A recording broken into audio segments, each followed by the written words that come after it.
오늘은 요한복음 19장 17절에서 24절의 말씀을 통해서 십자가에 못 박히신 예수님이라는 그 제목으로 다 함께 은혜를 나누었으면 합니다.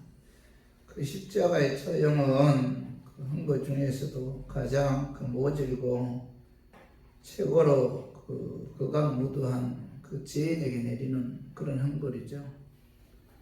이 십자가가 십자가 처형법은 본래 페르시아에서 유래된 것으로 나무에 매달아 놓고 죽이는 데 이유가 있어요.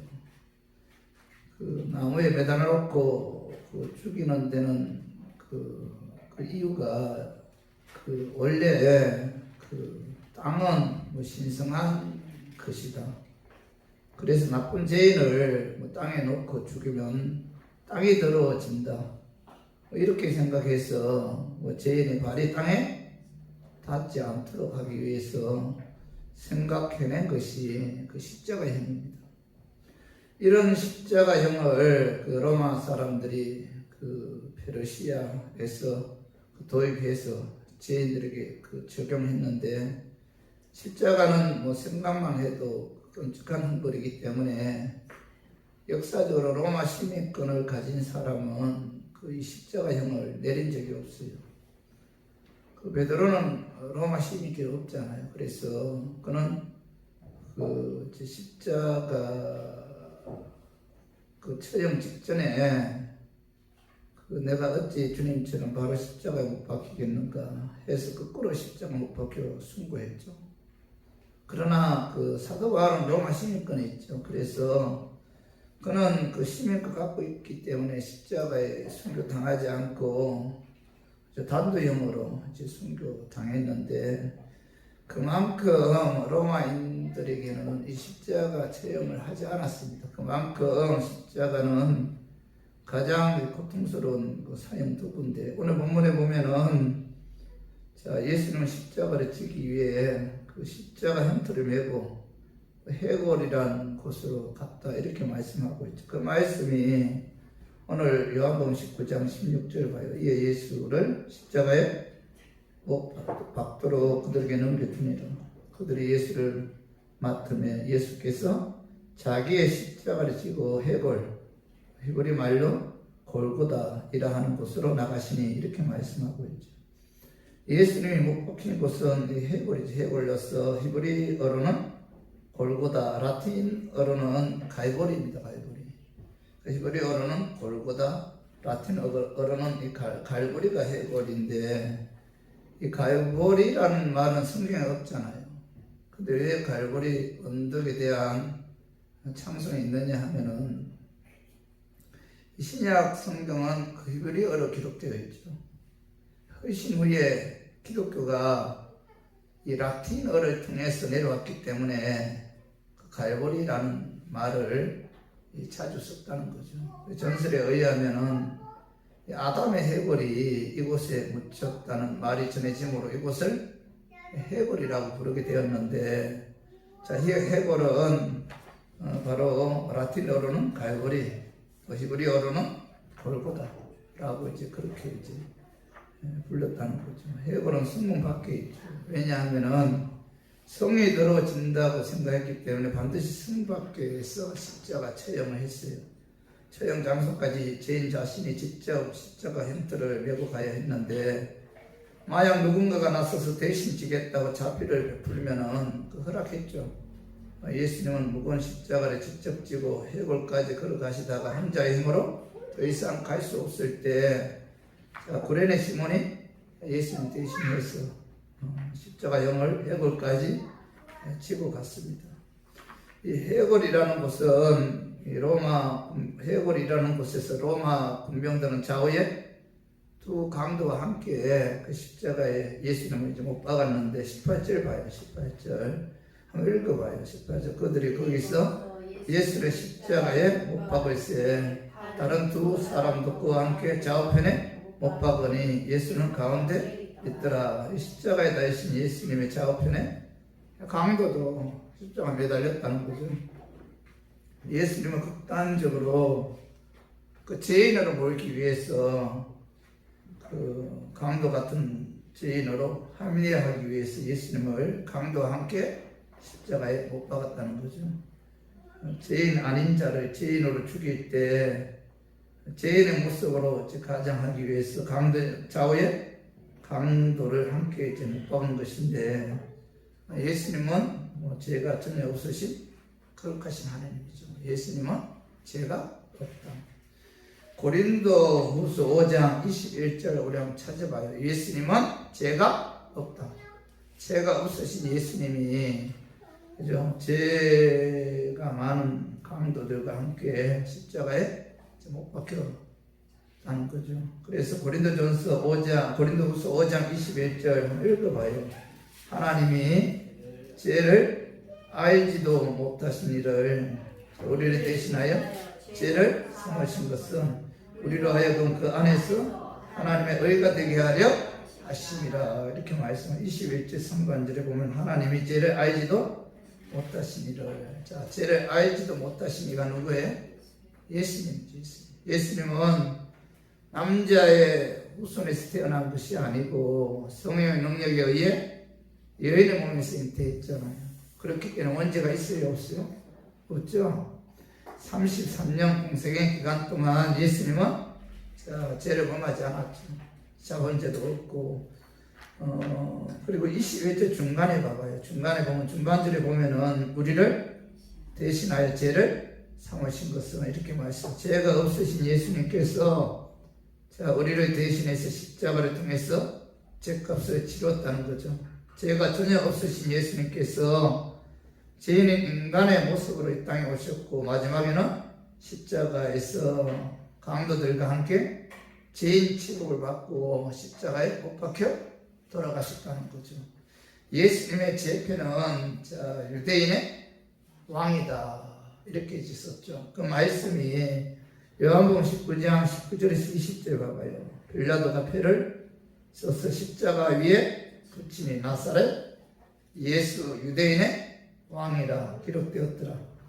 예수께서 못 박히신 곳이 성에서 가까우므로 많은 유대인이 이 표를 읽는데 히브리와 로마와 헬라 말로 기록되었더라. 이렇게 말씀. 빌라도가 표를 써서 십자가 이 부분에 유대인의 왕이라는 명패를 써서 붙였는데, 특히 요한복음에서 이 부분을 굉장히 강조하고 있어요. 십자가 이 부분에 유대인의 왕이라고 명패를, 오늘 그 20절 하반절에 봐봐요.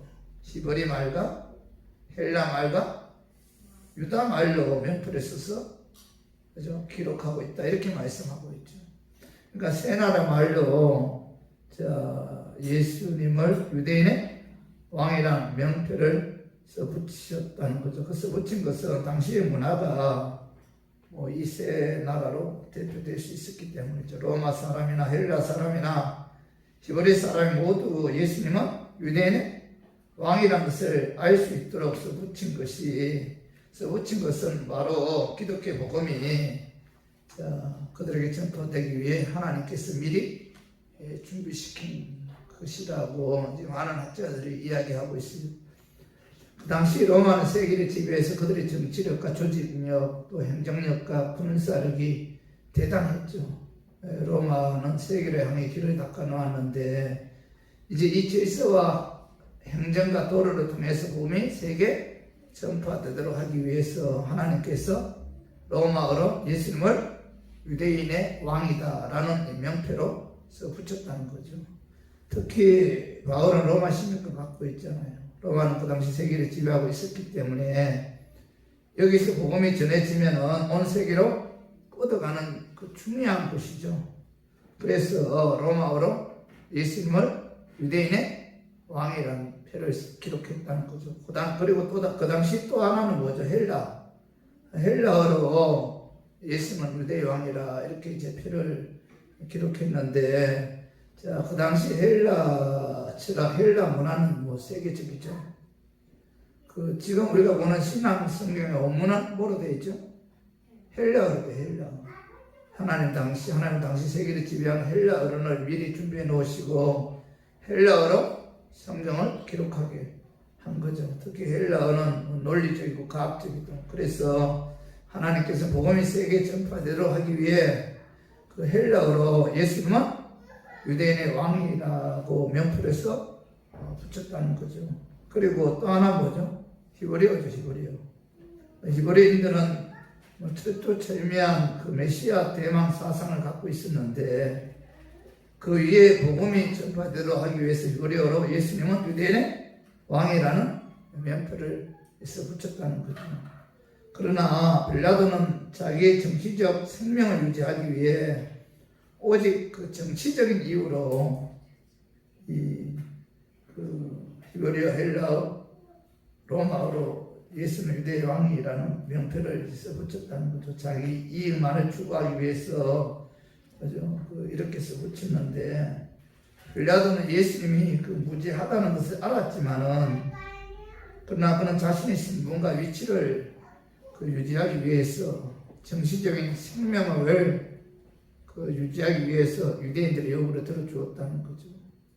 그래서 마태복음 27장 한번 읽어봐요. 마태복음 27장 24절에서 25절에 보면은, 마태복음 27장 24절인데 24, 25절, 빌라도가 아무 성과도 없이 도리어 밀란이 나르는 것을 보고 물을 가져다가 무리 앞에서 손을 씻으며 이르되, 이 사람 피에 대하여 나는 무죄하니 너희가 당하라. 백성이 다 대답하여 이르되, 그 피를 우리 자손에게 돌릴지어다 하거늘, 이렇게 말씀하고 있죠.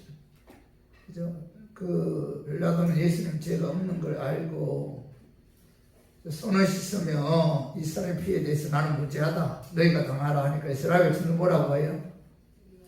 그 피를 우리 자손에게 돌릴지어다, 이렇게 이야기하고 있죠. 빌라도가 자기 책임을 회피하고 나는 무죄하다 이렇게 소리쳤다고 해서 무죄한 건 아니죠. 지금도 빌라도는 사도신경에 예수님 십자가 못 박았다 이렇게 이제 고백하고 있죠. 그리고 여기 또 하나 깨달아야 할 것은, 자, 이스라엘 백성들의 그 피를 우리 자손에게 돌릴지어다 이렇게 이야기하고 있는데, 여러분, 우리가 참 하나님 앞에서 말을 참 조심해야 돼요. 말을.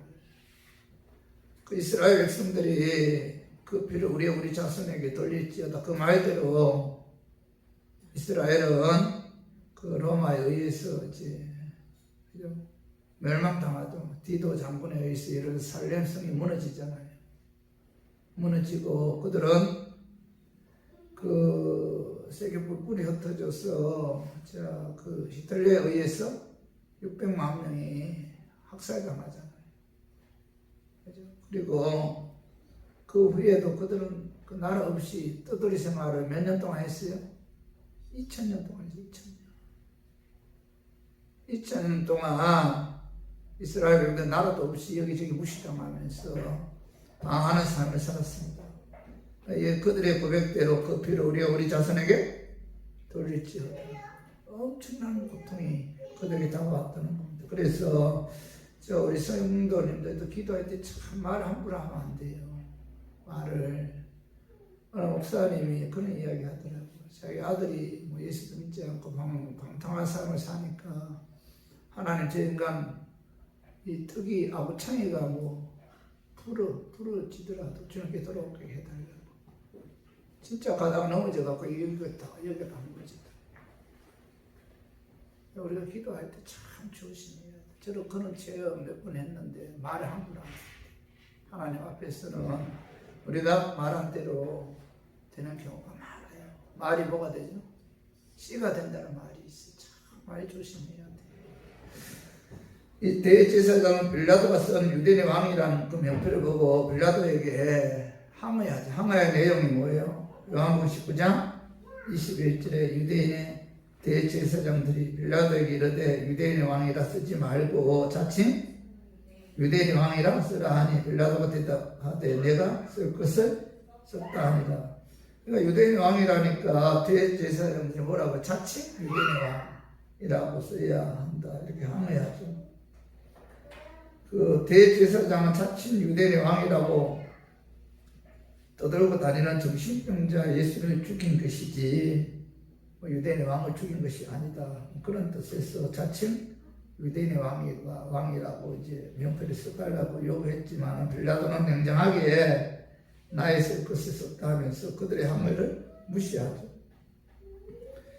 대제사장은 단순히 죄인이 아닌 유대인의 왕을 죽였으니 백성들로부터 반국가주의자로 큰 비난을 받는 그런 입장이 되어 자기들이 바라는 함정에 스스로 빠지게 된 거죠. 그리고 로마 군병들은 예수님의 그 속옷을 얻기 위해 제비를 뽑은 것은 오늘 여기 보면은 요한복음 19장 23절에서 24절에 보면 성경에 한 것을 응하게 하기 위한 하나님의 섭니다. 이런 얘기가 나와 있어요. 한번 읽어봐요. 요한복음 19장 23절 군인들이 예수를 십자가에 못 박고 그의 옷을 취하여 네 깃에 나눠 각각 한 깃씩 얻고 속옷도 취하니 이 속옷은 오지 아니하고 위에서 통으로 짠 것이다. 군인들이 서로 말하되 이것을 찢지 말고 누가 없나 제비 뽑자 하니 이는 성경에 그들이 내 옷을 나누고 내 옷을 제비 뽑나이다 한 것을 응하게 하려 함이로라. 군인들은 이런 일을 하고 여기 보면 십자가는 원래 발가벗겨서 때리고 명령하고 못을 박죠. 여기서 육체적인 슬픔과 수치 또 아픔을 또 다하는 것인데 그러한 가운데 로마 군인들은 예수 옷을 제비 뽑아 나누었는데 생명과 자존심과 소유마저 깡그리 뺏은 그런 어떤 행동이죠. 자, 이 사건에 대해서 사도 요한은 해석하기를 오늘 24절 그 하반절에 봐. 이는 뭐예요? 이는 성경이 그들이 내 옷을 나누고 내 옷을 제비 뽑나이다 한 것을 응하게 하려 함이로라. 이런 말씀이 있죠. 성경에 한 것을 응하게 하려 함이로라. 이 말씀은 그 시편 22편 그 18절에 보면은 내 겉옷을 나누며 속옷을 제비 뽑나이다. 사도 요한은 시편 22편 18절의 말씀을 인용해서 저희가 내 옷을 나누고 내 옷을 제비 뽑나이다 한 것은 바로 성경에 응하게 하려 함이더라. 이렇게 이제 말씀하고 있죠. 병사들이나 빌라도나 대제사장들은 우연히 한 일처럼 그렇게 보여지죠. 그러나 모두가 다 성경을 응하게 하려는 것이다. 하나님께서 이미 계획하셨다는 거죠. 예수님께서 십자가상에서 다 이루었다 이렇게 말씀하셨는데 하나님의 뜻은 이루어지고 하나님의 말씀은 응하여졌으나 그 주의 십자가 못 박은 제자들에겐 뜨거운 흥분이 임할 것이다.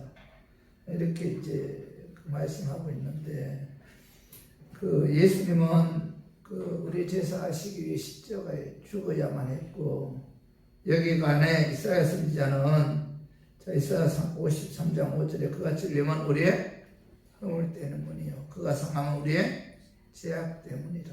그가 징계를 받음으로 우리가 평화를 누리고 그가 채찍에 맞은 우리가 나음을 얻었다 받았다 이렇게 말씀하고 있죠. 예수님 십자가에 죽은 것은 누구 때문이죠? 우리의 죄 때문이다. 이사야 53장 6절에 우리는 다 양 같아서 그렇게 행하여 각기 제 길로 갔거늘 여호와께서는 우리 모두의 죄악을 그에게 담당시키셨도다 이렇게 말씀하고 있죠. 그리고 제가 히브리서 9장 한번 찾아봐요. 히브리서 9장 12절과 12절. 히브리서 9장 12절에 보면은 염소와 송아지 필요하지 아니하고 오직 자기의 피로 영원한 속죄를 이루사 단번에 성소에 들어가셨느니라. 염소 송아지 필요하지 않고 오직 자기 피로 단번에 영원한 속죄를 이루신 것이 바로 뭐죠? 십자가죠. 십자가. 그래서 우리가 그 예수님을 영화롭게 하고 예수님 높이고 예수님께 예배드리고 또 예수님의 삶을 우리가 본받는 삶을 사는 근본적인 목적이 뭐예요? 예수 우리 죄 사시기 위해 십자가에 죽으셨기 때문에 우리가 그 예수님께 감사해서 예수님 기쁘게 하고 예수님 하신 말씀에 우리가 순종하는 삶을 살아야 된다는 거죠. 그래서 오늘 우리 교인들 왜 예수님을 바라봐야 됩니까? 바로 예수님은 나의 구원자죠. 나의 죄를 사해 주셨기 때문에 그 예수님을 바라보고 예수님께 영광 돌리고 또 예수님만을 의지하는 저와 우리 교인들 되기를 주님의 이름으로 축원합니다. 기도하겠습니다.